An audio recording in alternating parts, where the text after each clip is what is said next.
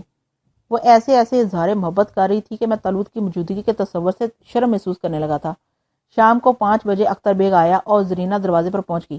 تقریباً 15 منٹ میں وہ واپس آئی، ناک چڑھا کر بولی، بے غیرت کہیں کا۔ میں ایسے خوشک انداز میں پیش آئی، لیکن ٹل ہی نہیں رہا تھا، بھی مشکل ٹالا ہے۔ 2-3 روز ٹالو گی تو خود ہی سنبھل جائے گا، میں نے کہا۔ دیکھنا کیسا ذلیل کرتی ہوں کمبخت کو، اس نے کہا۔ پھر مجھ سے بولی، اسی نے مجھے تمہاری طرف سے بغلایا تھا، میں بھی اس کی محبت کا جواب محبت سے دینے لگی۔ رات کے کھانے کے بعد میں نے زرینہ سے اجازت مانگی، اب اجازت تو زرینہ کل آ جاؤں گا۔ کہاں جاؤ گے؟ وہ تعجب سے بولی۔ ہوٹل۔ میرے ہوتے ہوئے ہوٹل؟ کیا مجھے دکھ نہیں ہوگا؟ تمہیں تکلیف ہوگی زرینہ؟ کیسی غیرو کسی باتیں کرتے ہو عارف، تم سے اب ایک لمحہ دور رہنے کو دل نہیں چاہتا۔ اس نے آنکھوں میں آنسو بھر کر کہا۔ میں شرمندہ ہو گیا، میں نے سونے کا انتظام کر لیا ہے، بس اب تم یہیں رہو گے۔ زرینہ نے تہمکانہ انداز میں کہا۔ میں تیار ہو گیا۔ تب زرینہ مجھے لے کر اپنی خوابگاہ میں پہنچ گئی۔ خوابگاہ میں ایک مساری بچھی ہوئی تھی، اس پر 2 تکیے موجود تھے۔ میں لباس تبدیل کراؤں جانم؟ زرینہ نے مجھے مخبور نگاہوں سے دیکھتے ہوئے کہا۔ میں نے گردن ہلا دی، پھر جو ہی وہ باہر نکلی میں نے دبی آواز میں تالوت کو آواز دی، لیکن جواب نہیں ملا۔ 2-3 بار میں نے تالوت کو آواز دے کر ایک گہری سانس لی۔ آدمی بات کا پکا ہے، خوابگاہ میں آنا اس نے مناسب نہیں سمجھا، میں نے سوچا۔ پھر آنے والے وقت کے تصور سے میرے جسم میں انگڑائیاں ٹوٹنے لگی۔ چند لمحات کے بعد زرینہ اندر آ گئی، اسے دیکھ کر میرے جسم میں چونٹیاں رگنے لگی۔ چند لمحات کے لیے میں انتقام کو بھول گیا۔ میں مساری پر اٹھ بیٹھا، میرے دونوں ہاتھ پھیل گئے اور زرینہ لڑکھڑاتے قدموں سے میری طرف بڑھی۔ ساری رات زرینہ سوتی رہی، سکون کی نیند، لیکن میں جانتا تھا کہ اس کی یہ والہیت مصنوعی ہے، وہ صرف دولت کی پجارن ہے۔ دوسری صبح زرینہ بے حد خوش تھی، وہ مجھ سے بے پناہ الفت کا اظہار کر رہی تھی۔ وہ افسوس کر رہی تھی کہ اس نے بدبخت اختر بے کو کیوں قریب آنے دیا۔ اس نے بہترین ناشتہ تیار کیا، خود بھی میرے ساتھ ہی ناشتہ کیا، اور میں تالوت کو یاد کرنے لگا، نہ جانے میرا دوست کہاں ہے۔ فکر مت کرو، میں تمہارے پاس موجود ہوں۔ میرے کان میں اس کی آواز سنائی دی، میں چونک کر زرینہ کی طرف دیکھنے لگا، لیکن زرینہ کے کچھ سننے کا سوال ہی پیدا نہیں ہوتا تھا۔ کیا پروگرام ہے؟ اب ناشتہ کرنے کے بعد میں نے زرینہ سے پوچھا۔ کچھ نہیں، آفس ٹیلی فون کر دوں گی، آج میں نہیں آ سکوں گی۔ او نہیں، میرا خیال ہے تم آفس جاؤ، شام کو واپسی کے بعد تفریح کریں گے، مجھے بھی کچھ کام ہے، کہیں جانا ہے۔ ہاں، ابا حضور نے ریاست کے چند کام سپرد کیے ہیں، انہیں انجام دینا ہے، میں نے جواب دیا۔ تب ٹھیک ہے، تم جاؤ، میرا آج دفتر جانے کو دل نہیں چاہ رہا، میں تمہاری واپسی کا انتظار کروں گی، دوپہر کا کھانا ساتھ ہی کھانا۔ جیسی تمہاری مرضی، میں نے کہا۔ پھر تھوڑی دیر کے بعد لباس وغیرہ تبدیل کر کے میں باہر نکل آیا۔ زرینہ دروازے تک مجھے چھوڑنے آئی تھی، وہ ایک محبت کرنے والی عورت کا کردار ادا کر رہی تھی۔ تھوڑی دور نکلتے ہی میں نے تالوت کو آواز دی، بس چپ رہو، دل ٹوٹ کر رہ گیا ہے۔ تالوت کی آواز مجھے سنائی دی، اس کے انداز پر مجھے ہنسی آ گئی۔ میرے سامنے تو آؤ، میں نے کہا چلو کسی ایسے ہوٹل میں چلو جہاں ہمیں دیکھا نہ جا سکے، مجھے سخت بھوک لگ رہی ہے۔ طالوت نے کہا مجھے احساس ہو گیا کہ اس غریب نے ناشتہ بھی نہیں کیا ہے، چنانچہ میں نے ایک ٹیکسی روکی اور اس میں بیٹھ گیا۔ طالوت کے جسم کو میں نے قریب محسوس کیا تھا۔ ٹیکسی ریسٹوران، میں نے ڈرائیور سے کہا اور ٹیکسی چل پڑی۔ ٹیکسی کے ایئر کنڈیشنر ہال کے خوبصورت کیبن میں بیٹھ کر میں نے ویٹر کو لمبے چوڑے ناشتے کا حکم دیا اور پردہ کھینچ دیا۔ پھر جب ویٹر ناشتہ میز پر لگا کر چلا گیا تو طالوت میرے سامنے نمودار ہو گیا۔ اس نے بھی نیا سوٹ پہن لیا تھا اور پورے سلیقے سے۔ میں اسے مسکراتی نظروں سے دیکھنے لگا۔ مسکرا رہے ہو؟ طالوت نے ہونٹ بھیج کر کہا۔ کیوں، کیا بات ہے؟ میں نے ہنستے ہوئے پوچھا۔ مجھے بھی ایسی کوئی محبوبہ فراہم کر دو، اس نے کہا۔ پہلے یہ بتاؤ رات تم کہاں تھے؟ جھوٹ بولوں یا سچ؟ طالوت نے سنجیدگی سے کہا۔ سچ بولو، میں نے چونک کر کہا۔ دروازے سے جھانک کر دیکھا ہی تھا کہ خود کو باز نہ رکھ سکا اور چابی کے سوراخ سے اندر داخل ہو گیا۔ بس یار، اب برا مانو یا بھلا غلطی ہو گئی، طالوت نے اس طرح گردن لٹکاتے ہوئے کہا کہ شرمندگی کے باوجود مجھے ہنسی آ گئی۔ بہت بے شرم ہو، تم نے وعدہ خلافی بھی کی ہے۔ ہر سزا بھگتنے کے لیے تیار ہوں، اس نے اسی طرح گردن لٹکائے ہوئے کہا۔ ناشتہ تو کرو، میں نے کہا۔ خاموشی سے ناشتہ کرنے لگا۔ میں اس کی شکل دیکھتا رہا۔ ایک بار پھر مجھے ہنسی آ گئی۔ ارے تو چہرے پر یہ سوگ کیوں طاری کر لیا ہے؟ میں نے چند منٹ کے بعد کہا۔ بس یار، مجھے احساس ہے کہ غلطی ہو گئی۔ بہرحال تم میرے دوست ہو، تمہارا احترام بھی واجب ہے۔ اب جب تم بدماشی کر ہی چکے ہو تو ٹھیک ہے، کوئی بات نہیں۔ واقعی؟ وہ خوش ہو کر بولا۔ یعنی تم نے مجھے معاف کر دیا؟ کرنا ہی پڑے گا، میں نے کہا، اور آئندہ بھی کرتے رہو گے؟ طالوت، میں نے اسے گھورا۔ مان جا میرے یار، اس نے میرا بازو پکڑ کر لجاجت سے کہا۔ اس دنیا کو قریب سے دیکھنے کی خوشی میں سب کچھ چھوڑ کر آیا ہوں، اور یہاں پر تیرے علاوہ میرا کوئی بھی دوست نہیں ہے۔ تجھ سے اور خواہش نہیں ظاہر کروں گا تجھ سے اور کوئی خواہش نہیں ظاہر کروں گا، بس یہ میری خوشی پوری کر دے۔ بہت خطرناک ہو تم، میں نے کہا۔ طالوت میرے ان الفاظ کو میری رضامندی سمجھا۔ اس کے چہرے پر مسرت بکھر گئی۔ وہ جلدی جلدی ناشتہ کرنے لگا۔ مجھے اس کی خوشی دیکھ کر ہنسی آ رہی تھی۔ تب میرے ذہن میں خیال آیا، میں نے اسے مخاطب کیا۔ سنو، میں نے تمہاری شہنا کے ساتھ ایک دلکش وقت گزارا ہے۔ زرینہ سے میرا کوئی جذباتی رشتہ نہیں ہے، بلکہ وہ میرے انتقام کی شکار ہے۔ اگر تم چاہو تو میری جگہ لے سکتے ہو۔ واقعی؟ مارے حیرت کے طالوت کی آنکھیں پھیل گئیں۔ ہاں، اگر زرینہ کی جگہ نائلہ یا انجیلا ہوتی تو میں تمہیں یہ اجازت نہ دیتا۔ ارے واہ میرے یار، تمہاری دوستی پر قربان، سچ پوچھو تو مجھے یہ بوٹے سے قد کی حسینہ بہت پسند آئی ہے۔ یار، تمہاری دنیا کی یہ لڑکی میری زندگی میں پہلی لڑکی ہوگی۔ ارے جیتے رہو۔ وہ اٹھ کر مجھ سے لپٹ گیا۔ میں ہنسنے لگا۔ یوں بھی طالوت کے رحم و کرم پر تھا۔ اس نے مجھے یہ طاقت دی تھی کہ میں زدانہ گھوم رہا تھا، ورنہ میری کیا مجال تھی؟ سچ پوچھئے تو اس نے مجھے نئی زندگی دے دی تھی، ورنہ اب میری زندگی میں جیل کی تاریک کوٹری کے سوا اور کیا رہ گیا تھا؟ طالوت اگر مجھ سے علیحدہ ہو جاتا تو میری کیا حیثیت رہ جاتی؟ چنانچہ میں اسے ہر طرح خوش رکھنا چاہتا تھا۔ یہ اس کی سادگی اور محبت تھی کہ خود سب کچھ ہونے کے باوجود زرینہ کے سلسلے میں میری اجازت کا طالب تھا، بلکہ دل کی بات کچھ بھی نہ کہہ سکا تھا، ورنہ وہ قدرت رکھتا تھا کہ مجھے بے ہوش کر کے غسلانے میں بند کر دیتا اور میری شکل میں زرینہ کے پاس پہنچ جاتا۔ چنانچہ آئندہ بھی مجھے یہی طرز عمل رکھنا تھا۔ اس کی دوستی اپنی جگہ، اس کی برتری بھی اپنی جگہ۔ مجھے ہر حال میں ہر طرح اس کا خیال رکھنا تھا۔ ناشتہ کرنے کے بعد اس نے زوردار ڈکار لی۔ اس کی آنکھوں میں بچوں کی سی خوشی نظر آ رہی تھی۔ بڑی خوبصورت عورت تھی، اس نے چٹخارے کی آواز نکال کر کہا۔ ہاں بہت، مگر ساتھ ہی بد کردار بھی، میں نے کہا۔ تو اسے سزا تو دے رہے ہو، اور کیا چاہیے؟ اس نے کہا۔ اسے سزا دے کر میں گناہ تو نہیں کر رہا، وہ اسی قابل ہے۔ کیسا چولا بدلا ہے اس نے، بس مزہ ہی آ گیا۔ سنو، تمہاری دنیا میں اس سنہری چمکتی دھات کی اس قدر اہمیت کیوں ہے؟ لوگ اس کے لیے اپنا سب کچھ لٹا دینے کو تیار رہتے ہیں، اور ایسا کیوں ہے؟ بس یوں سمجھ لو کہ میری دنیا تمہاری دنیا سے اسی قدر مختلف ہے کہ تم جس دنیا کو اتنی دلچسپی سے دیکھنے آئے ہو، اسی دنیا میں ایسے لوگوں کی تعداد زیادہ ہے جو زندگی کا بوجھ بے مشکل تمام گھسیٹ رہے ہیں اور اس دنیا کو جلد از جلد چھوڑ دینے کے خواہش مند ہیں۔ ہم ایسے لوگوں کی مدد کریں گے، انہیں زندہ رہنے کے سامان فراہم کریں گے۔ کس کس کے لیے کرو گے دوست؟ یہاں تو ہر دوسرا آدمی دکھی ہے۔ بہرحال چھوڑو اس ذکر کو، میں کوشش کروں گا کہ تمہیں اس دنیا کے روشن پہلو ہی دکھاؤں۔ تاریکیوں میں تمہارا دم گھٹ جائے گا، میں نے کہا۔ ہاں، لیکن اگر روشنی میں تاریک دھبے بھی نظر آ گئے تو ہم انہیں صاف کرتے چلیں گے، اور تم مجھے اس سے نہیں روکو گے، طالوت نے کہا۔ تمہاری مرضی۔ میں نے گردن ہلائی، پھر بیرے کو بلانے کے لیے گھنٹی بجا دی۔ طالوت سے پوچھا، کیا ہے اب یہاں سے اٹھیں؟ ہاں، وہ سیر کریں گے، طالوت نے کہا اور نگاہوں سے غائب ہو گیا۔ بیرے سے بل منگا کر میں نے اس کی ادائیگی کی، پھر ہم دونوں باہر نکل آئے۔ طالوت اب صرف میری نگاہوں کے سامنے تھا، دوسرے لوگ اسے نہیں دیکھ سکتے تھے۔ ہم شانہ بشانہ چل رہے تھے۔ راستے میں وہ کہنے لگا، اپنی مملکت سے فرار ہوئے مجھے بہت دن گزر چکے ہیں۔ یہ دن میں نے یہیں اسی ماحول میں گزارے تھے، لیکن میں سب سے اجنبی تھا، ہر ایک سے خوفزدہ تھا، نہ جانے کیا ہو، اور میرے دوست جب سے تم ملے ہو لطف ہی آ گیا۔ بلا شبہ یہ زندگی کے حسین ترین دن گزارے ہیں، اور تمہاری میت میں آنے والے لمحات کا تصور میرے دل میں گدگدی پیدا کرتا رہتا ہے۔ میری خوش قسمتی ہے طالوت کہ میں تمہاری کسی کام آ سکا ہوں، میں نے کہا، اور وہ مسکراتا رہا۔ بازاروں میں رونق بڑھتی جا رہی تھی۔ راستے میں مجھے کبھی پولیس کی وردی نظر آ جاتی تو میں ہول جاتا اور راستہ کاٹ دیتا جہاں پولیس والوں سے مٹبھیڑ ہونے کا اندیشہ ہوتا۔ پولیس کی نگاہوں میں اچھا خاصا مجرم بن گیا تھا۔ میری گرفتاری پر کسی بھی پولیس والے کی ترقی ہو سکتی تھی۔ یہ پہلو میرے لیے پریشان کن تھا، جسے تھوڑی دور چل کر طالوت نے محسوس کر لیا۔ میں نے غور کیا ہے کہ تم پولیس والوں کو دیکھ کر پریشان ہو جاتے ہو۔ تھوڑی دیر کے بعد اس نے کہا، پریشان نہ ہوں تو کیا خوشی سے کہہ کے لگاؤں؟ تم سمجھتے کیوں نہیں میری حیثیت ایک مجرم کی ہے؟ اس طرح آزادی سے گھوم پھر نہیں سکتا۔ اچھا، اگر تم پولیس کے ہتھے چڑھ گئے تو وہ کیا کرے گی؟ جیل میں ٹھوسنے کے علاوہ اور کچھ نہیں کرے گی۔ بات سمجھ میں نہیں آتی، کیا وہ تمہاری محبوبہ کو مجرم نہیں گردانے گی جس نے تمہیں اس جرم پر مجبور کر دیا تھا؟ قطعی نہیں، وہ صرف جرم کرنے والوں کو دیکھتی ہے۔ اگر ہمارے ہاں کے قانون میں ان لوگ کے لیے بھی سزا مقرر ہو جائے جو جرم پر اکساتے ہیں تو شاید جرائم میں کمی ہو جائے۔ مگر مصیبت یہ ہے کہ یہاں جرم کے محرکات کو نہیں دیکھا جاتا۔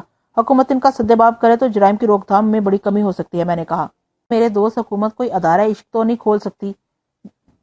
ہاں، یہ مسئلہ ذرا ٹیڑھا ہے، میں نے لاجواب ہو کر کہا۔ بہرحال اخلاقی طور پر تمہاری محبوبہ ضرور مجرم ہے، اس کا محاسبہ ضرور ہونا چاہیے، لیکن خیر حکومت کرے دوسرے کام کرنے دو، ہم خود اس کا محاسبہ کر رہے ہیں۔ رہا تمہارا سوال، تو رقم اس کے حقدار کو پہنچ چکی ہے۔ زندگی بچانا اور آزاد رہنا ہر ایک کا حق ہے، اس سلسلے میں تمہارے ساتھ ہوں۔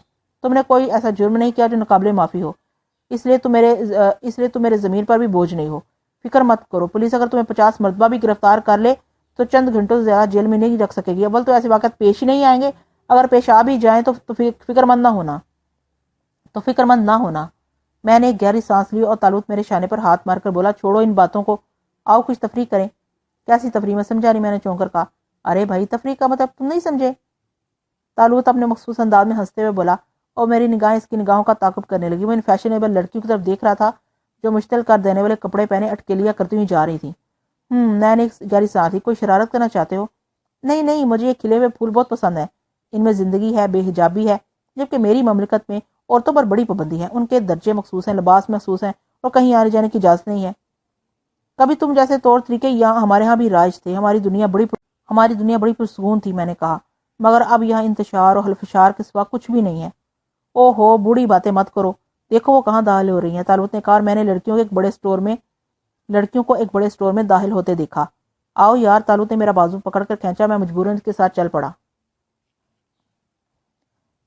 بہرحال اس کی خوشی پوری کرنے کے لیے میں کسی حد تک مجبور تھا۔ ہم دونوں بھی جنرل اسٹور میں داخل ہو گئے۔ بہت بڑا اسٹور تھا جہاں ضرورت کی ہر چیز موجود تھی۔ بہت سے سیلزمین گاہکوں کو اٹینڈ کر رہے تھے۔ لڑکیاں تعداد میں 5 تھیں، شوخ، چنچل، الٹرا ماڈرن اور تیز ترار، ایک سے ایک حسین۔ انہوں نے جدید طرز کے لباس پہنے تھے۔ میں ان سے کچھ دور جا کر کھڑا ہو گیا، ایک شو کیس میں سجے ہوئے لائٹر دیکھنے لگا۔ طالوت لڑکیوں کے پیچھے جا کھڑا ہوا تھا، وہ انہیں قریب سے دیکھ رہا تھا اور بار بار ہونٹوں پر زبان پھیر رہا تھا۔ میں خود کو مصروف رکھنے کے لیے الٹی سیدھی چیزیں خریدنے لگا۔ تقریباً 10 منٹ کے بعد لڑکیاں ڈریسنگ روم سے نکلی، ان کے پیچھے پیچھے طالوت بھی گردن لٹکائے چلا آ رہا تھا۔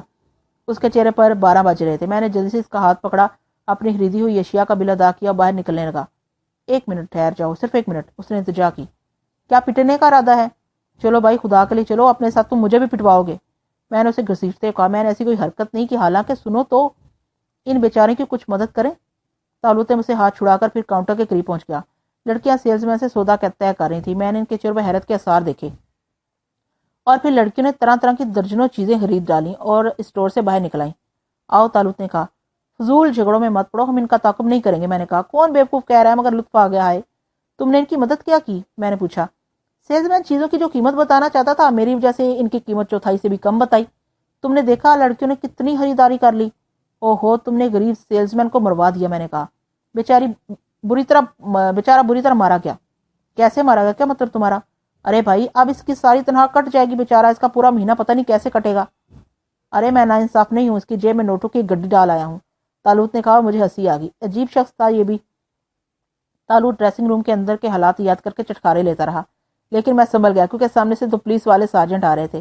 پولیس سارجنٹ آگے نکل گئے تو میں نے ایک گہری سانس لی اور آگے بڑھ گیا۔ طالوت ہر چیز سے دلچسپی لے رہا تھا۔ ہم بہت سی عمارتوں میں داخل ہوئے، لیکن میں نے طالوت کو مزید کوئی حرکت کرنے کی اجازت نہیں دی۔ پھر ہم شام تک آوارہ گردی کرنے کے بعد جب واپس پھر زرینہ کے گھر چل پڑے۔ زرینہ بے چینی سے ہمارا انتظار کر رہی تھی۔ مجھے دیکھ کر خوش ہو گئی۔ اس نے ہزاروں سنگار کر رکھے تھے اور میرے قتل کا مکمل سامان کیے بیٹھی تھی۔ اسے دیکھ کر مجھے پہلی رات یاد آ گئی اس کی لطافتیں یاد آ گئی۔ بے شک وہ ایک دلکش عورت تھی، لیکن ابرو فاختہ۔ دولت کی ہوس نے اس سے نسوانیت چھین لی تھی۔ زرینہ نہ جانے کہاں کہاں کی باتیں کرتی رہی، لیکن میں اس کے بارے میں سوچ رہا تھا، اس ہوس پرست لڑکی نے اگر میری محبت قبول کر لی ہوتی یا پھر قبول ہی نہ کی ہوتی تو آج حالات دوسرے ہوتے، لیکن اس نے خود مجھے اپنی طرف متوجہ کیا، غریب اور محبت کرنے والی انجینہ کا حق چھینا، مجھ سے اس کی دل شکنی کرائی اور پھر اختر بے کے 11 صبح مر گئی۔ بات شاید اس حد تک نہ ہوتی جہاں اب پہنچ گئی تھی، لیکن اب وہ ایک شریف عورت نہیں تھی۔ اس نے زیورات دے کر خود کو میرے سپرد کر دیا، اور میں جانتا تھا کہ طالوت کسی گھنونے بوڑھے کی شکل اختیار کر کے اس کے قدموں میں دولت کے انبار لگا دیتا تو وہ سب کچھ بھول کر طالوت کی آغوش میں پہنچ جاتی۔ ایسی عورت کے ساتھ اچھا سلوک کیوں کیا جائے؟ میں سوچتا رہا، پھر زرینہ کی آواز میں چونکا دیا۔ کیا سوچو عارف؟ تمہارے بارے میں نے سنبھلتے ہوئے کہا۔ کیا؟ اس نے میری آنکھوں میں دیکھا، اس کے چہرے پر ہلکا رنگ آ گیا تھا۔ یہی کہ تم مجھ سے دور کیوں چلی گئی تھی؟ میں نے اس کی حالت سے مسرور ہوتے ہوئے کہا، یہ صرف تمہارا خیال تھا عارف، مجھے تم سے بے انتہا محبت ہے، میں تم سے دور کیسے جاتی؟ اس نے بات سنبھالنے کی کوشش کرتے ہوئے کہا، پھر اختر بیگ سے اتنی یگانت، مجھ سے بے اتنائی، اس بارے میں تم کیا کہتی ہو؟ وہ صرف تمہارا احساس تھا، میں تمہاری محبت آزمانا چاہتی تھی، لیکن میری اس تفریح کا جو نتیجہ نکلا اس نے مجھے لرزا دی۔ عارف، کاش تم اس قدر جلد بازی سے کام نہ لیتے۔ اس نے مصنوعی افسردگی سے کہا، مجھے نہیں معلوم تھا کہ میری آزمائش تمہیں مجھ سے اس قدر متنفر کر دے گی۔ او تو تم میری محبت کو آزما رہی تھی، یعنی کہ اختر بیگ سے اتنی یگانت مصنوعی تھی؟ ہاں، مگر افسوس کہ تمہیں اس مصنوعیت کا احساس نہ ہو سکا۔ اختر بیگ تمہارے جوتوں کی ہاک بھی نہیں ہے۔ میں اس مردود سے کیا دل لگاتی، میں تو تمہاری ہو چکی تھی، اور جب تم میری نگاہوں سے دور ہو گئے، تم پر ایک سنگین الزام لگ گیا تو میں خود کو مجرم سمجھنے لگی۔ عارف، اگر تم مجھے مل نہ جاتے تو میں تو خودکشی کر لیتی۔ زرینہ نے کوشش کر کے آنسو نکال لیے۔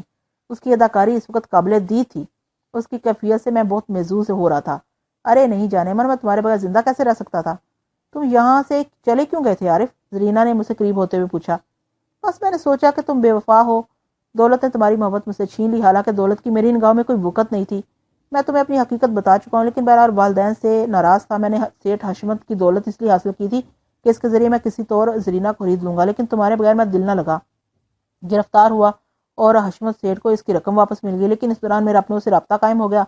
پھر میں بہت سی دولت لے کر تمہارے پاس آ گیا۔ اب تم جو چاہو گی ملے گا، جس چیز کی خواہش کرو گی حاضر کر دی جائے گی۔ مجھے کچھ نہیں چاہیے یار، بس مجھے تمہاری ضرورت ہے۔ مجھے اپنے ساتھ اپنی ریاست لے چلو، میں پوری زندگی تمہارے قدموں میں گزار دوں گی۔ زرینہ نے میرے سینے پر اپنا سر رکھتے ہوئے کہا۔ اپنے اس مطالبے کو پورا کرنے کے لیے وہ مجھے اپنے آپ کا احساس دلا رہی تھی، مجھے بتا رہی تھی کہ یہ سودا مہنگا نہیں رہے گا، جس طرح چاہوں جب دل چاہے سے لطف اندوز ہو سکتا ہوں۔ میں ایک بار پھر بہکنے لگا، لیکن میں جلدی سنبھل گیا۔ ممکن ہے طالوت میرے پاس موجود ہو اور میری وعدہ خلافی پر برے برے منہ بنا رہا ہو۔ میں کسی صورت میں اس کی ناراضگی مول لینا نہیں چاہتا تھا۔ رات کے کھانے کے بعد میں زرینہ کے ساتھ اس کی خوابگاہ میں چلا آیا۔ ایک منٹ زرینہ، میں نے کہا اور مسیری سے اٹھ گیا۔ کیوں؟ کیا بات ہے جانے من؟ زرینہ مقبول ہے بولی۔ بس ابھی آیا، میں نے کہا اور دروازے کی طرف بڑھ گیا۔ دروازے سے تھوڑی دور طالوت زمین پر اکڑوں بیٹھا تھا، مجھے دیکھ کر چونک پڑا۔ کیوں بھائی، یہاں کیوں بیٹھے ہو؟ میں نے مسکراتے ہوئے پوچھا۔ طے کر چکا تھا کہ اگر تم اپنا وعدہ بھول گئے تو صبح تک اس طرح بیٹھا رہوں گا۔ اس نے منہ پھلائے پھلائے کہا، اور تمہیں کوستا رہوں گا۔ بھلا میں اپنا وعدہ کیسے بھول سکتا تھا؟ تم میرے لیے زرینہ سے زیادہ محترم ہو، وہ تو فخشہ ہے، کوئی بھی مرد اس کے لیے اختر بیگ یا عارف بن سکتا ہے۔ اچھا تو پھر مجھے اجازت ہے؟ وہ کھڑے ہو کر بولا۔ ہاں ہاں، کیوں نہیں، میں اس دوسرے کمرے میں آرام کروں گا، میں نے ایک طرف اشارہ کرتے ہوئے کہا۔ پھر میں طالوت کی طرف دیکھے بغیر آگے بڑھ گیا۔ رات کو نہ جانے کب تک میں جاگتا رہا، میری آنکھوں میں کئی ایک شکلیں گھوم رہی تھی۔ کافی دیر سے سویا تھا، گہری نیند آئی، لیکن صبح پوری طرح نہ ہونے پائی تھی کہ کسی نے میرے اوپر چھلانگ لگائی اور دبوچ لیا۔ میں ہڑبڑا کر اٹھ بیٹھا تھا۔ میں نے اپنے اوپر سوار بلا کو دیکھا، وہ طالوت تھا۔ اس نے جھک کر میرے کئی بوسے لے ڈالے اور بے مشکل میں اسے خود سے پرے دھکیل سکا۔ کیا بدتمیزی ہے، کیوں بدحواس ہوئے جا رہے ہو؟ مانگ لے میرے یار، جو دل چاہے مانگ لے، میں سب کچھ بخشنے کو تیار ہوں، طالوت نے مسرور لہجے میں کہا۔ کیوں چیخ رہے ہو طالوت، یہ کیا وحشت ہے؟ ہوش میں آؤ۔ ہوش میں کہاں میری جان، اس رات کی کوئی قیمت نہیں ہے، کاش کہ وہ ہرجائی نہ ہوتی تو ہم اسے اپنے ساتھ شامل کر لیتے۔ اچھا بکواس بند کرو، اسے تمہارے اوپر شبہ تو نہیں ہوا؟ بالکل نہیں، لیکن مجھے شبہ ہونے لگا تھا، طالوت نے میرے قریب دراز ہوتے ہوئے کہا۔ تمہیں کیا شبہ ہونے لگا تھا؟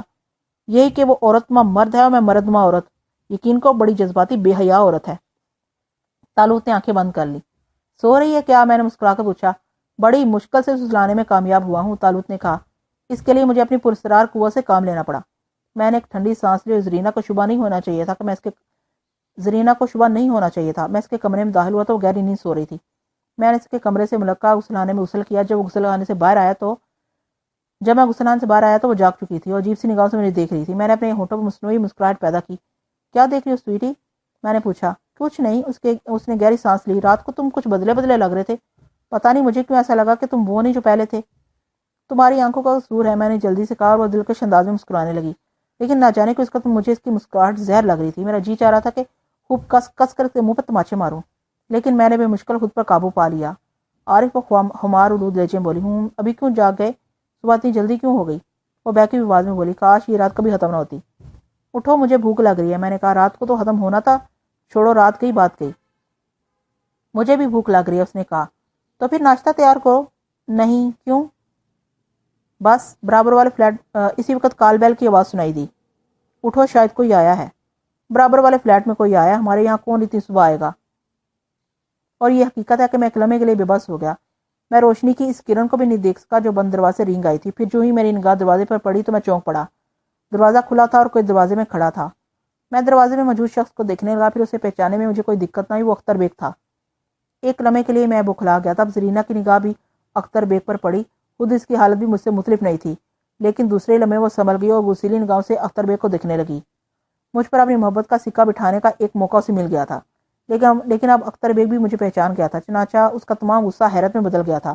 تم عارف؟ اس کے منہ سے نکلا، اور میرے اندر ایک عجیب جرأت ابھر آئی۔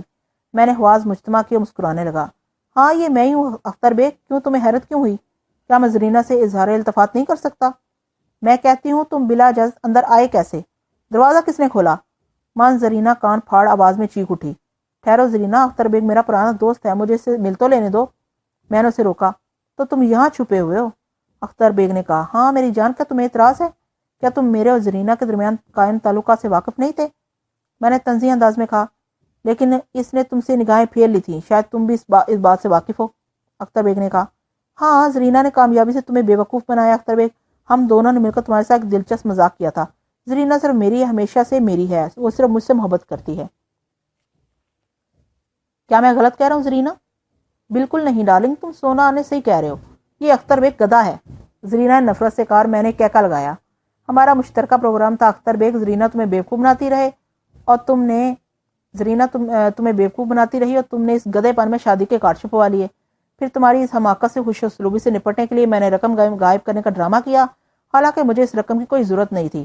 میں کوئی معمولی حیثیت کا آدمی نہیں ہوں، معاف کرنا اختر بیگ، ہماری تفریحات اسی قسم کی ہوتی ہیں۔ میں نے مسکراتے ہوئے کہا۔ اختر بیگ کی حالت دیکھنے کے قابل تھی۔ تو اس سور کی بچی نے مجھے اتنا زبردست دھوکہ دیا ہے، میں اسے جان سے مار دوں گا۔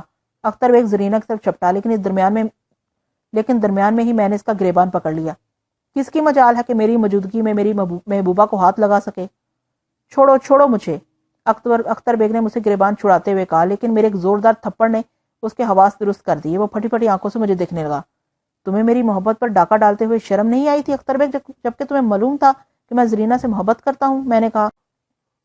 میں نے اس پر ہزاروں روپے خرچ کیے ہیں، میں اپنی کمائی اس پر لٹاتا رہا ہوں، چنانچہ یہ کسی صورت تمہاری نہیں ہو سکتی۔ یہ تمہاری حماقت ہی، زرینہ کی نہیں۔ زرینہ اس کے تمام تحائف واپس کر دو، میں نے کہا۔ میں اس کے پھٹیچر تحفوں کو جوتے کی نوک پر مارتی ہوں، زرینہ نے کہا، پھر اس نے الماری سے زیورات کے ڈبے، ساڑیاں اور دوسرے کپڑے نکال کر پھینکنا شروع کر دیے۔ اٹھاؤ انہیں اختر بیگ اور یہاں سے رفو چکر ہو جاؤ۔ تم بلا اجازت ہماری خلوت میں داخل ہوئے تو مجھے غصہ آ گیا، تمہارا سر پھاڑ دوں گی۔ میرا تن و توش اختر بیگ کے مقابلے میں بہت اچھا تھا، اور پھر میرے زوردار تھپڑ نے بھی اختر بیگ کے حواس درست کر دیے تھے، اس لیے اختر بیگ نے سامان اٹھا کر فرار ہو جانے میں ہی عافیت سمجھی۔ زرینہ اس کے پیچھے پیچھے باہر نکلی، پھر اس نے دروازہ بند کر دیا۔ ملو نے تمام موڈ چوپٹ کر دیا۔ مگر دروازہ کس نے کھولا؟ وہ تعجب سے بولی۔ ممکن ہے رات کو بند کرنا بھول گئی ہو، میں نے کہا، لیکن میرے ذہن میں تالوت گھوم رہا تھا، نہ جانے وہ بدماش کہاں ہے اور دروازہ اس کے علاوہ اور کون کھول سکتا تھا۔ میرا خیال ہے میں نے بند کر دیا تھا، بہرحال اچھا ہوا، اس موذی سے جان چھوٹ گئی۔ لیکن تم نے بات بھی خوب بنائی، کیسا منہ پھاڑ کر رہ گیا تھا، نہ جانے خود کو کیا سمجھ رہا تھا، ذلیل کہیں کا۔ اس وقت وہ آ کیسے گیا تھا؟ میں نے پوچھا۔ بس پرسوں میں نے ٹال دیا تھا، کل آفس نہیں گئی تو آج آدم کا، زرینہ نے کہا۔ اب تم اس نوکری پر لعنت بھیجو، میں نے مشورہ دیا، میرے ہوتے ہوئے تمہیں نوکری کرنے کی کوئی ضرورت نہیں ہے۔ اب تو ویسے بھی وہاں نوکری کرنا مشکل ہے، حشمت سیٹھ اختر بیگ کو بہت مانتا ہے، پھر تمہارا کہنا بھی درست ہے، مجھے اب ملازمت کرنے کی ضرورت بھی کیا ہے؟ اس نے میرے سینے پر سرکتے ہوئے کہا۔ ٹھیک ہے، مگر اب ناشتے کا بندوبست تو کر دو، بھوکے مارے میرا دم نکلا جا رہا ہے۔ ٹھیک ہے۔ پھر وہ باتھ روم میں چلے گی تو میں جلدی سے باہر نکل آیا۔ تالوت، میں نے دانت بیچ کر آواز دی۔ جانے تالوت، میرے کان کے نزدیک کی آواز سنائی دی اور تالوت نمودار ہو گیا۔ اس کا چہرہ سرخ ہو رہا تھا، ہونٹوں پر معنی خیز مسکراہٹ تھی۔ تو میرا خیال درست تھا، میں نے دانت پیستے ہوئے کہا۔ کون سا خیال؟ بے نیازی سے بولا۔ میں تمہارا مطلب نہیں سمجھا۔ کال بیل بجنے پر دروازہ تم ہی نے کھولا تھا نا؟ ہاں، مہمان کو اندر آنے سے روکنا بد اخلاقی جو ہے۔ اور پھر جب میں نے دیکھا کہ وہ اختر بیگ ہے تو میرے ذہن میں خیال آیا کہ کیوں نہ میں تم دونوں کے ٹکراؤ کا دلچسپ تماشا دیکھوں۔ اس کا نتیجہ جانتے ہو؟ دیکھ تو لیا۔ ابھی کہاں، ابھی تو دیکھو گے۔ وہ بدبخت پولیس لے کر آ گیا تو کیا ہوگا؟ تالوت نے لاپرواہی سے شانے اچکا دیے۔ اوہ، تم نہیں سمجھتے تالوت، ہمیں ان جھگڑوں میں پڑنے کی ضرورت ہی کیا ہے؟ میں نے ہتھیلی پر گھسا مارتے ہوئے کہا، لیکن میں ان تمام تفریحات سے لطف اندوز ہونا چاہتا ہوں۔ تم اس قسم کے معاملات مجھ پر چھوڑ دیا کرو، تالوت نے کہا۔ میں غصے سے آنکھیں بند کر لیں اور میں نے غصے سے آنکھیں بند کر لیں۔ چھوڑو ان باتوں کو میری جان، اور کمرے میں چلیں، تالوت نے کہا۔ میرا بازو پکڑ کر ایک طرف بڑھ گیا۔ میں نے ایک کرسی پر گر کر آنکھیں بند کر لی اور تالوت گرامو فون کی طرف بڑھ گیا۔ یہ کیا ہے؟ اس نے ریکارڈ کو اٹھا کر دیکھتے ہوئے کہا۔ فضولیات، میں نے آنکھیں بند کیے کہا اور تالوت گرامو فون میں الٹ پلٹ کرتا رہا اور کسی نہ کسی طرح اس نے اسے آن کر لیا اور ریکارڈ سے ایک نغمہ پھوٹ پڑا۔ میں نے تالوت کو اچھل کر ایک طرف پلٹتے دیکھا۔ اس کی آنکھیں حیرت سے پھیل گئی تھی۔ پھر اس نے گہری سانس لی، پھر میری طرف دیکھنے لگا۔ مجھے اس کا ہونک چہرہ دیکھ کر ہنسی آ گئی تھی۔ اچھی چیز ہے، اس نے چند منٹ کے بعد مسکراتے ہوئے کہا۔ پھر وہ ایک کے بعد ایک دوسرا ریکارڈ بجاتا رہا اور میں کرسی پر آنکھیں بند کیے پڑا رہا۔ تھوڑی دیر کے بعد زرینا کی آواز سنائی دی۔ عارف، آ جاؤ ڈارلنگ، ناشتہ تیار ہے۔ بس بند کرو، میں نے اٹھتے ہوئے کہا۔ ناشتہ تیار ہو گیا ہے۔ تم جاؤ، ناشتہ میرے لیے تھوڑی تیار ہوا ہے، تالوت نے کہا۔ بس ہم آج ہی یہاں سے چل دیں گے، میں اب زیادہ فضولیات برداشت نہیں کر سکتا۔ بھلا یہ بھی کوئی بات ہے؟ میں تمہارے ساتھ ناشتہ بھی نہیں کر سکتا۔ جاؤ جاؤ، بلا رہی ہے۔ تالوت نے میری گردن پکڑ کر دروازے کی طرف دھکیل دیا اور پھر خود گرامو فون بند کرنے لگا۔ زرینا اسی طرف آ رہی تھی۔ میں نے اس بدذات عورت کی شکل دیکھی۔ اپنی محبت کے دھارے تبدیل کر دینا اس عورت کے لیے کس قدر آسان ہے۔ میں اس کے ساتھ ناشتے کے کمرے میں داخل ہو گیا۔ میز پر ناشتہ لگا ہوا تھا۔ ہم دونوں آمنے سامنے بیٹھ کے وہ میری خاطر مدارت کرنے لگی، لیکن میں زندگی کے کسی حصے میں اس مکار عورت کی طرف سے دل صاف نہیں کر سکتا تھا۔ بہرحال ہم ناشتہ کرتے رہے۔ ابھی ناشتے سے فارغ بھی نہیں ہوئے تھے کہ دروازے پر زوردار دھڑدھڑا کی آواز سنائی دی۔ میرے ساتھ زرینا بھی چونک پڑی تھی۔ کون بدتمیز ہے، وہ بولی اور ناشتے کی میز سے اٹھ گئی۔ میرا رنگ اڑ گیا تھا۔ میرے ذہن میں ایک ہی خیال تھا، پولیس، اور میرا یہ خیال 100% درست تھا۔ چند لمحے کے بعد ایک پولیس افسر پستول تانے ہوئے ناشتے کے کمرے میں داخل ہوا۔ اس کے پیچھے 2 کانسٹیبل زرینا کے بازو پکڑے ہوئے تھے اور زرینا کے چہرے پر ہوائیاں اڑ رہی تھیں۔ پولیس کو دیکھ کر میرا بھی بدن کانپنے لگا تھا۔ تھوڑی دیر کے لیے میں تالوت کی تسلیاں بھول گیا۔ میں نے کرسی سے اٹھنے کی کوشش کی، لیکن میری ٹانگیں جواب دے گئی تھیں۔ ہتھکڑیاں ڈال دو اس بدماش کو، حیران پولیس افیسر نے کہا۔ پھر زرینا کی طرف دیکھ کر بولا، اور کون ہے یہاں؟ کوئی نہیں، میری بوڑھی ماں تھی جو ایک رشتہ دار کے ہاں چلی گئی ہے، زرینا نے جواب دیا۔ ہاں، تاکہ تم خوب رنگرلیاں منا سکو۔ تم نے ایک خطرناک مجرم کو پناہ دی ہے، تمہارے لیے یہی کافی ہے کہ اب جیل جانے کے لیے تیار ہو جاؤ۔ خود مجھے جرم پر اکسانے والی یہی عورت ہے انسپکٹر، میں نے لرزتی آواز میں کہا۔ دونوں کو دیکھ لیا جائے گا، انسپکٹر نے کہا، اور زرینا کی خوف و حیرت سے پھٹی ہوئی آنکھوں کو دیکھ کر اپنے گرفتار ہونے کا خوف میرے دل سے جاتا رہا۔ میں زرینا کی زندگی برباد کر چکا تھا اور میرا انتقام پورا ہو چکا تھا۔ یہ میری زندگی کے حسین ترین لمحات تھے۔ یہ ایک بہت بڑے نواب کا بیٹا ہے انسپکٹر، تم، زرینا کے منہ سے نکلا۔ اور تم اس نواب کی بہو بیگم ہو، کیوں؟ انسپکٹر نے مذاق اڑانے والے انداز میں کہا۔ اتنی دیر میں سپاہی میرے ہاتھوں میں ہتھکڑیاں ڈال چکے تھے۔ پھر وہ مجھے لیے ہوئے باہر نکل آئی۔ یہاں میں نے اختر بیگ کو دیکھا جس کی آنکھوں سے انتقام کی چنگاریاں اڑ رہی تھیں۔ مجھے تم سے کوئی شکایت نہیں اختر بیگ، میں اس تھپڑ کی بھی معافی چاہتا ہوں جو میں نے تمہارے گال پر لگایا تھا۔ اصل میں تمہیں اسی عورت کی اصلیت دکھانا چاہتا تھا جس نے میری زندگی برباد کی ہے، میں نے اختر بیگ سے کہا۔ لے چلو اس عورت کو بھی، انسپکٹر نے کہا، اور سپاہی زرینا کو گھسیٹنے لگے جو میرے الفاظ پر نیم مردہ سی ہو گئی تھی۔ پھر ہم دونوں کو پولیس کی بند گاڑی میں بٹھا دیا گیا۔ زرینا کے تمام پڑوسی جمع ہو گئے تھے، اس کے بارے میں چمگوئیاں ہو رہی تھیں۔ آوارہ تھی الو کی پٹھی، ایک نہ ایک دن تو یہ ہونا ہی تھا۔ اپنے آشنا کے ساتھ پکڑی گئی۔ بہت سی آوازیں ہمارے کانوں میں پڑیں اور پھر گاڑی آگے بڑھ گئی۔ زرینا کا رنگ سفید پڑ گیا تھا، وہ نیم بے ہوشی کے عالم میں تھی اور بار بار پھٹی پھٹی نگاہوں سے مجھے دیکھنے لگتی تھی۔ اسے یقین نہیں آ رہا تھا کہ میں اسے اتنا زبردست انتقام لوں گا۔ اب وہ کہیں کی نہیں رہی تھی، شاید ملازمت سے بھی نکال دی جائے گی۔ پولیس کے شکنجے سے تو خیر یہ بآسانی نکل سکتی تھی کیونکہ اس نے کوئی سنگین جرم نہیں کیا تھا، لیکن فلیٹ کے قریب و جوار کے لوگ اب اسے فلیٹ میں بھی نہیں رہنے دیں گے، اور اختر بیگ، وہ تو شاید اس کے منہ پر تھوکنا بھی پسند نہ کرے۔ ٹھیک ہے بھی اسی قابل، میں نے نفرت سے سوچا، کمینی ذلیل بدذات کہیں کی۔ گاڑی پولیس اسٹیشن کی عمارت میں داخل ہو گئی اور ہم دونوں کو نیچے اتارا گیا۔ پھر زرینا کو کہیں اور لے جایا گیا اور مجھے ڈی ایس پی کے کمرے میں پہنچا دیا گیا۔ انسپکٹر نے ڈی ایس پی کو میرے بارے میں رپورٹ پیش کی۔ خوب، تو یہ حضرت پکڑے ہی گئے، سنا ہے انہوں نے اس شہر میں تو بڑے بڑے کارنامے دکھائے تھے جہاں انہیں رقم سمیت پکڑا گیا تھا۔ اب یہی اس آدمی کے بارے میں بتا سکیں گے جس نے پولیس کے سامنے خود کو ایک تاجر ظاہر کیا تھا اور جو ان کا ہم شکل تھا؟ ڈی ایس پی نے گردن ہلاتے ہوئے کہا، پھر انسپکٹر کی طرف رخ کر کے بولا، فی الحال اسے لاکب میں بند کر کے خصوصی گارڈ لگا دو، اس کے بعد مزید کارروائی کی جائے گی۔ اور مجھے لاکب میں بند کر دیا گیا۔ پورا دن لاکب میں گزر گیا۔ شام کو 5 بجے ڈی ایس پی کے دفتر لے جایا گیا جہاں بہت سے پولیس افسر موجود تھے۔ ڈی ایس پی نے میرے ساتھ بڑا نرم سلوک کیا، مجھے چائے منگا کر پلائی، پھر مجھ سے پوچھا، کیا تمہارا تعلق کسی باقاعدہ گروہ سے ہے؟ مجھے ہنسی آنے لگی، لیکن پولیس کے بارے میں بہت کچھ سن چکا تھا، اس ہنسی پر میں اپنے دانتوں سے بھی محروم ہو سکتا تھا۔ چنانچہ میں نے خود کو سنبھالا، صاف لہجے میں کہا، میرا تعلق کسی گروہ سے نہیں جناب، صرف اس صورت کی بے وفائی کا شکار ہو کر یہ جرم کر بیٹھا ہوں جسے میرے ساتھ گرفتار کیا گیا۔ بے وفائی؟ اس کے دوست اختر بیگ نے تو تمہیں اس کے ساتھ قابل اعتراض حالت میں دیکھا تھا۔ ہاں، وہ زرپرست عورت ہے، میں نے اس کا منہ دولت سے بھر دیا تو وہ میری ہو گئی۔